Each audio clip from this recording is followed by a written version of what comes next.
ये तो त्याग कर देंगे, ठीक है, 5 दिन को 15 दिन को गुरु आज्ञा है ना, शक्कर का त्याग कर दे। पर रामकली डंडा लेके बैठी, आज गया शक्कर छोड़ के आया और कल जाएगा तो नमक छोड़ के आएगा, परसों आया जाएगा तो अनाज छोड़ के आएगा, नरसों पास लेके आएगा, एक दिन कपड़े उतार के मुनि बन करके आ जाएगा। कल से महाराज के पास गया, खबरदार। आया बड़ा महाराज, बड़ा त्यागी तपस्वी। वैसे तो कई महाराज देखे, यही काम है तुम्हारा। गांव में कोई दूसरे आदमी है, तुम्हें शाम सवेरे लगे हो, दौड़ रहे हो, ना बीवी को देखना, ना बच्चों को देखना, सारे अपना अपना व्यापार कर रहे। ये देखो अपना व्यापार कर रहे हो, अपना व्यापार कर रहे। मैं ही सुबह जंगल जाऊं, मैं ही आहार कराऊं, मैं ही प्रवचन में जाऊं, मैं ही लेने जाऊं, मैं ही छोड़ने। कल से जाने चुपचाप बैठ, कर्म का कल्ला। समझो बात। इसके लिए मैं हर किसी को नहीं बोल रहा हूं, लेकिन इन नाना जीवों की अपेक्षा से कथन है। एक जी कोई अच्छे भी होते हैं, नहीं आप महाराज की सेवा में जाइए, आप महाराज की भैया वृत्ति करके आओ, है ना, प्रवचन सुन के आना। और उसने कहा कि मैं आहार करा के आऊंगा, हाँ जाओ कोई बात नहीं, अच्छे से आहार करा, महाराज का आहार करा के आना। तो ऐसे भी लोग होते हैं। मैंने कहा तो शक्कर नहीं छोड़ा, पर शुगर की बीमारी हो गई, डॉक्टर ने कहा तो तुमने शक्कर। अब कहो बीवी से कि तलवार लेके बैठो डॉक्टर के लिए, है ना। अगर बीपी आपका हाई हो गया तो फिर क्या हो जाता है, नमक तुम्हारा छूट जाता है, फिर नमक नहीं तुम खा सकते हो, है ना। और शुगर की बीमारी हो जाने के बाद में विचार करो, बड़ौदा की चैतन्य आत्माओं, शुगर की बीमारी हो जाने के बाद में, है ना, शक्कर तो जाती ही है, गुड़ भी जाता है, किशमिश मुनक्का की बात मत करो, केला की बात मत करो, गेहूं भी जाता है, क्योंकि गेहूं में भी क्या है, शुगर है। चावल में भी क्या है, शुगर है। मक्का में भी क्या है ना, शुगर है। बस तुम्हारी किस्मत में फिर चना आती है, चना की रोटी, ओले बुलाए चना, बस चना खाओ। चना में क्या नहीं है, चना में शुगर नहीं है, बस तुम वही खाते रहो, है ना। पर घर के लोग मिठाइयां छुप छुप करके खाते हैं, कर्म का कल्ला देखना ले। अब बताओ, डॉक्टर के कहने से तुमने छोड़ा कि नहीं छोड़ा, बताओ। डॉक्टर ने कहा और तुमने क्या कर दिया, क्या कर दिया। और मैंने कहा तो तुमने मेरी बात के लिए तुमने स्वीकार नहीं किया है। भैया ऐसे ही होता है, परंतु हमने अपने तप बल के लिए रस का त्याग किया है, तपस्या के लिए रस का त्याग किया है, कर्म की निर्जरा करने के लिए त्याग किया है। आप ही विचार करो दिगंबर साधु को देख करके, है ना, और खाली आए और उदक चंदन, है ना, महाराज के पावन चरण बिंदों में जला दिया, अर्घ्य निर्पामति, बस नरियल चढ़ा दिया, श्रीफल मुंह की दिया, बादाम मुंह की दी, है ना, चोखा मुंह की दिया, अर्घ्य निर्पामति स्वाहा, बस सब मुंह को और चलते जाओ। परंतु कभी 2 मिनट खड़े होकर के देखा करो, पर घूर घूर के मत देखना ना। कान देखो कितना अच्छा कान है, नाक कितनी बढ़िया है, आंखें कितनी बढ़िया है, मस्तक कितना, बाल देखो कितने बढ़िया है, काले काले घुंघराले बाल हैं। ऐसे बाल हमारे होते तो ऐसे भी लोग हैं जो महाराज को देख के सोचते हैं कि ऐसा शरीर हमको मिलता तो, है ना, महाराज जैसे काले घुंघराले बाल हमको मिलते तो, महाराज जैसा गोरा रूप हमको मिलते। पर ऐसा कोई नहीं सोचता कि जैसे महाराज बने वैसे हम बनते तो। अरे बात तो विशेष है, ये मत सोचो कि घुंघराले बाल हमको मिलते, ये विचार करो।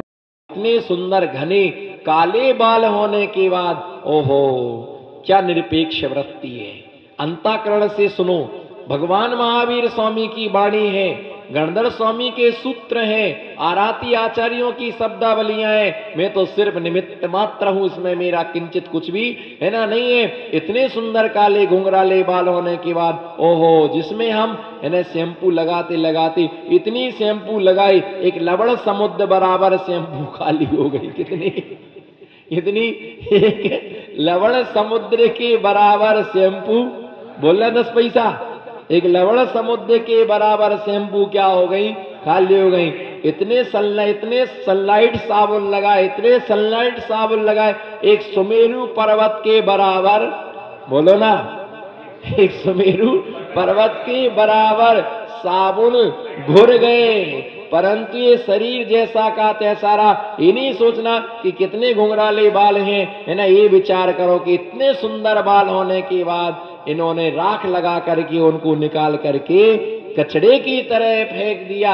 अब ये विचार करो कि दिगंबर मुनि अगर केस लॉन्च करता है तो उनके केसों की भी क्या लग जाती है, बोली लग जाती, तुम्हारे कटते तो तुम्हारे पैरों के नीचे गिरते हैं। और हमारे बार केसों का लोंचन होता है, लोग है ना केस झेलने की बोली लेते हैं, है ना तीर्थंकर के केसों को क्षीर सागर में क्या करते हैं, सिराने को जाते हैं। तो ये विचार करो कि ओहो, इतना सुंदर होने के बाद में केसों के लिए उखाड़ करके फेंक दिया, इतने अच्छे होने, इतने करोड़पति घर के होने के बाद सब कुछ छोड़ दिया और मुनि बनकर के कर पात्र में, वो भी घर घर में क्या होती आहारचर्या को हो, है ना हमारे घर में आहारचर्या को आए, हमारे घर में आहारचर्या को आए। कितना क्या इनके कितने बड़े है ना रिचमैन थे, कितना बड़ा व्यापार था, सब कुछ था, पर ये आज मुद्रा लेकर के हमारे घर पर आए। कितना सौभाग्य हमारा है। पहले जब ये घर में थे कितनी बार निमंत्रण दिया, पर एक बार भी नहीं आए, और आज एक बार पड़गाने में हमारे घर पर चर्या को आ गए। उनको देख करके शिक्षा लेना, और जो दिगंबर साधु से कुछ नहीं सीख सका, वो किसी से कुछ भी नहीं सीख सकता है ना। नए कपड़े चाहिए, महाराज का विचार करो कैसे नंगे रहते होंगे, है ना कभी साबुन नहीं लगाते, पाउडर नहीं लगाते, क्रीम नहीं लगाते, बिस्तर पर नहीं सोते हैं, है ना, फिर भी इतना सुकुमार शरीर होता है, और तुम डबल डिल्लप के गद्दा पर सोते हो, ग्रेनाइट से कम नहीं हो। तो भैया ये परिग्रह जो है, चक्रवर्ती अपना पूरा धर्म ध्यान में समय निकालता है, समय लगाता है, और परिग्रह जितना भी आए उतना क्या है, कम इसमें दिया कि धन धान आदि परिग्रह का परिमाण जो श्रावक कर लेता है, हर श्रावक को नियम बनाना चाहिए। और मेरा कहना है कि जितना आप उपदेश सुन रहे हैं, आज ही आपको लिस्ट बना लेना चाहिए कि हम इतने जोड़ी कपड़े से, देखिए जितना जितना संभव हो सके, हम तो आपको कहते कि आपको 50 जोड़ी कपड़े हैं, आप 100 जोड़ी कपड़े का नियम बना लो।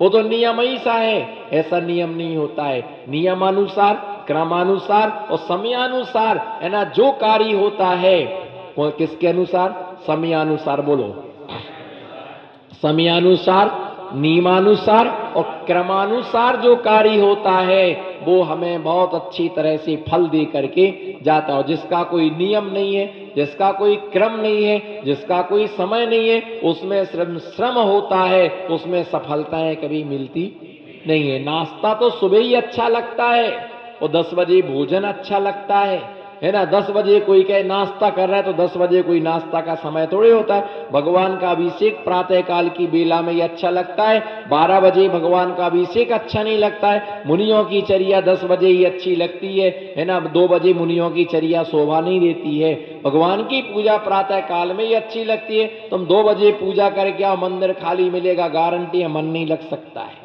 जो जिसका समय होता है, समयानुसार, क्रमानुसार, नियमानुसार जो कार्य होता है, वो कार्य हमारे जीवन में क्या देता है, सफलताएं हमारे लिए प्रदान करता है। तो इसका परिमाण हम बनाए, और इसमें बनाने में कोई भी बाधा नहीं है। तुम्हारे पास 10 करोड़ की संपत्ति है, आप 100 करोड़ का नियम रखो कि 100 करोड़ से हम ज्यादा नहीं रखेंगे। चलो कम से कम क्या तो बनाई तुमने, सीमा तो बनाई, है ना। तुम्हारे पास 100 थालियां हैं, बर्तन है ना, बर्तन का नियम करो कि हम, है ना, 200 थाली से ज्यादा नहीं रखेंगे, बस इतना बहुत है, इतना बहुत है। इतना अगर नियम बना लेते तो बहुत सारे आश्रयों से हम क्या हो जाते हैं, बच जाते हैं। बहुत सारे कर्म के बंधन से हम क्या होते हैं, बच जाते हैं, है ना। कोई बालक, 4 बालक एक वन में प्रवेश कर रहे थे। कहाँ, समझने की कोशिश करो, है ना। ये 4 बालक, युवा बालक थे, वो चारों वन में प्रवेश कर रहे थे। मुनिराज ने पूछा तुम लोग कहाँ जा रहे हो। देखो अब मैं जितना बोल रहा तुम्हारे हित के लिए बोल रहा हूं। महाराज ने पूछा कहाँ जा रहे हो, बोले महाराज जंगल में जा रहा हूं घूमने के लिए। तो महाराज ने कहा बेटा भीषण जंगल है।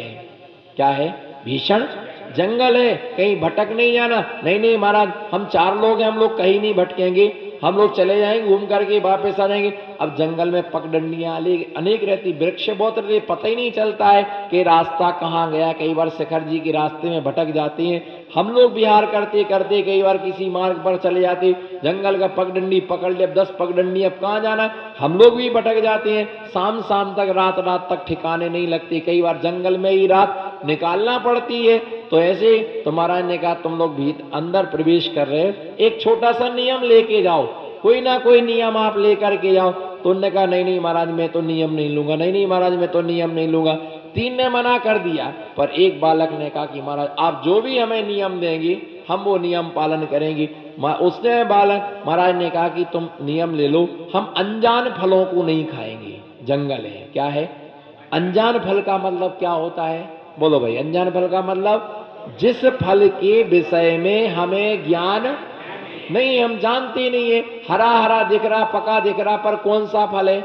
आम है, अमरूद है, पपीता है, हम जानते नहीं है ऐसे फल का सेवन। ठीक है महाराज, हम ऐसे फल का सेवन नहीं करेंगे। अब उसने नियम कर लिया, नियम लेने के बाद में वो है ना उन तीन से भी कहा कि तुम भी एक आध कोई ने बोले महाराज हमारे बाप दादा ने नियम नहीं लिया, हम का नियम लेंगे? बोलो हमारे, बोलना 10 पैसा, हमारे बाप दादा ने नियम नहीं लिया है ना, मैं क्या नियम लूंगा? मैं तो महाराज नियम नहीं लूंगा। और महाराज का तो काम ही है जो आया उसको नियम टिपाने का, जो आया उसको छापा खाने में डालने का। लो नियम, आलू छोड़ो, प्याज छोड़ो। पता नहीं महाराज लोगों की नियत क्या रहती है। अब नियत तो हमारी ऐसी है सारे मुनि बन जाए, पर कैसे बन जाए? बैराग्य भी तो होना। अब मेरी तो दिली तमन्ना है कि जितने लोग बैठे सबकी मुनि दीक्षा, सब मुनि दीक्षा ले लो। कब? आज ही, आज ही नहीं, अब भी ले, तुरंत ही ले लो अभी। कौन बोला पिछी कमंडल कहां से आएगी? आप वो विकल्प मत करो, पिछी कहां से आएगी, कमंडल कहां से आएगी? वो सब हेडिक हमारा है, तुम चिंता मत करो। यही पिछी में से सबको एक एक पंख निकाल के दे देंगे, पिछी हो गई। कोई जरूरी थोड़ी कि इतना बड़ा बिंडला लेके घूमो तो ही पिछी कहलाएगी। 10 पंखों की भी पिछी हो सकती। कौन बोला कमंडल कहां से आएगा? तुमने बोला। कमंडल में तुम सबको पार्टनरशिप कर लेंगे, कमंडल में पार्टनरशिप है ना, चलेंगे। हार को हम निकलेंगे, कमंडल बाहर रख देंगे, सब लोग आ जाना, धोते जाना, पैर अंदर चल। जंगल की कौन बोला? भाई जंगल 2-3 बार में निपट लेंगे, कमंडल में तो पार्टनरशिप हो जाएंगे, पर पीछी में पार्टनरशिप तो नहीं होता। वो तो सबकी क्या होना चाहिए? स्वतंत्र होना चाहिए। मैं सोचता हूं कि सारे लोग मुनि बन जाए, पर कैसे बन जाए? तुम्हारे पास में वैराग्य होना चाहिए। वैराग्य होगा तो, बिना वैराग्य के बनोगे तो जो 4000 मुनियों की दशा हुई उससे भी बुरी दशा तुम्हारी होगी। तुम्हें खबर पड़ी नहीं पड़ी? तुम्हें खबर पड़ी नहीं पड़ी? यानी जो 4000 राजाओं ने राजा आदि कुमार के साथ में दीक्षा ली थी, कितने राजाओं ने? 4000 राजाओं ने जैनेश्वरी दीक्षा ली थी, और वो भूख प्यास नहीं सह पाए, भ्रष्ट हो गए। सिर्फ दीक्षा क्यों ली थी? मेरा स्वामी दीक्षा ले रहा है इसलिए हम दीक्षा ले रहे हैं। उन्हें वैराग्य नहीं था, पर आदिनाथ भगवान तो ध्यान में क्या हो गए?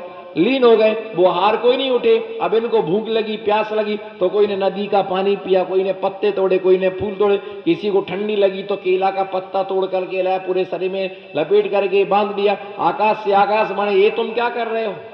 ये तुम लोग क्या कर रहे हो? है ना, कुछ लोगों ने है ना वो डर भय से भ्रष्ट हो गए। तो ये होता है कि बिना, जब तक वैराग्य नहीं है। मुनियों के पास में 2 शक्तियां होती हैं। कितनी शक्ति होती है? बोलो कितनी शक्ति? मुनियों के पास में 2 शक्ति होना आवश्यक है। अगर ये 2 शक्तियां नहीं है तो किंचित मात्र भी वो व्रत का पालन नहीं कर सकते। सम्यक दृष्टि भवति नीतम ज्ञान वैराग्य शक्ति। समय सार में आचार्य कुंद स्वामी के जो आचार्य अमृत चंद्र स्वामी ने कलश लिखी, उन कलश में लिखती हैं, उन कलशों में लिखा उन्होंने सम्यक दृष्टि भवति नीतम ज्ञान वैराग्य शक्ति। सम्यक दृष्टि के पास में 2 शक्ति होती, ज्ञान और वैराग्य। कौन सी? ज्ञान और वैराग्य। ज्ञान होना भी जरूरी है और वैराग्य होना भी। हमारे कहने से कोई पूजा वो दीक्षा नहीं लेगा, और हमारे कहने से कोई पूजा नहीं करेगा। हमारे कहने से कोई पूजा करे, परंतु उसे अंतरंग में श्रद्धान भी होना चाहिए कि हम पूजन कर रहे हैं तो श्रद्धा होना चाहिए, है ना।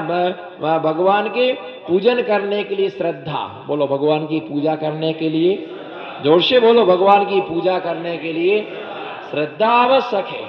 भगवान की पूजा करने के लिए बोलो ना 10 पैसा। भगवान की पूजा करने को श्रद्धा, मुनियों को दान देने के लिए भक्ति, और दीक्षा लेने के लिए वैराग्य। ये 3 चीजें हैं। नमो सिद्धार्थम। कितनी चीजें हैं? ये 3 चीजें ध्यान में रखना है कि भगवान की पूजा करने के लिए श्रद्धा। अब कौन नहाए? इतना ठंडी है बहुत, है ना। सियाड़ो खूब, है ना, ठंडी है भैया, अरे क्या ठंडी श्रद्धा है, पूजा को जाना है, फटाफट ठंडे पानी से नहाया और पूजा करने के लिए निकल गया। श्रद्धा, ठंडे पानी से क्यों नहाया? श्रद्धा। और महाराज को आहार देना, अब कौन पहने सोला, कौन धोती पहने, रहने तो दो। भक्ति जगती है तो फटाफट धोती दुपट्टा पहन करके, भक्ति हो तब तो, और भक्ति नहीं है तो बोला नमो सिद्धाराम पीछे वाले को, भक्ति नहीं है तो। भक्ति होने के बाद कोई कहे कि आलू नहीं छोड़ेंगे, चौके में एंट्री तो लो, तुम मत छोड़ना, चलो तो तुम एक बार उसको एंट्री तो दिलाओ, फिर उसका है ना रिजर्वेशन तो हम करेंगे, फार्म तो हमें भरना है, फिर वो जाएगा कहाँ? तो भैया ये है ना, एक आदमी ऐसा फंस गया, बोले महाराज आहार देना पर आलू प्याज नहीं छोड़ेंगी। मैंने कहा तुम चौका में आओ तो फिर हम देखेंगे, तुम ऑफिस में तो आओ हमारे, देखो है ना कैसे नहीं छोड़ते तुम। छुड़वाने का तरीका भी होना चाहिए। कुछ काम नोक पर रख के होते हैं। किस पर? कुछ काम नोक पर रख के होते। तुम बोले आऊंगा चौके में, देखो हम किसी भी कीमत पर आलू प्याज नहीं छोड़ेंगे। और अगर मैंने कहा अगर तुमने आलू प्याज छोड़ दिए तो बोले जानेंगे कि आप चमत्कारी महाराज हो, आप चमत्कारी हो, आप सच्चे साधु हो। मैंने कहा चैलेंज है कि तुमसे मैं आज आलू प्याज छोड़ूंगा। बोले सबसे पहला हमारा नियम है कि हम आलू प्याज नहीं छोड़ेंगे। अब देखो कर्म का कल्ला। कौन? बोलो ना, कर्म का। बोले मैं तो नहीं छोड़ूंगा, देख लो। मैंने कहा देखो 10 लोगों के सामने बात हो गई, सबको मालूम है, भीड़ पर भीड़ आहार देखने के लिए। आहार नहीं देखना था, जे देखना था छोड़ता कि नहीं छोड़ता है। वो तो लोगों ने यूं समझ लिया भारत और पाकिस्तान का मैच है, आज जीतता कौन है। मैंने कहा ठीक है। आया चौके में, खड़ा हो गया, वंशुद्धि वचन शुद्धि काया शुद्धि आर्य शुद्धि हाथ में। बोले आलू प्याज, बोले नहीं लेना आहार मत लो, ये रखा गिलास पर, मैं तो नहीं छोड़ू। मैंने ठीक है। मैंने कहा टेंशन नहीं लिया।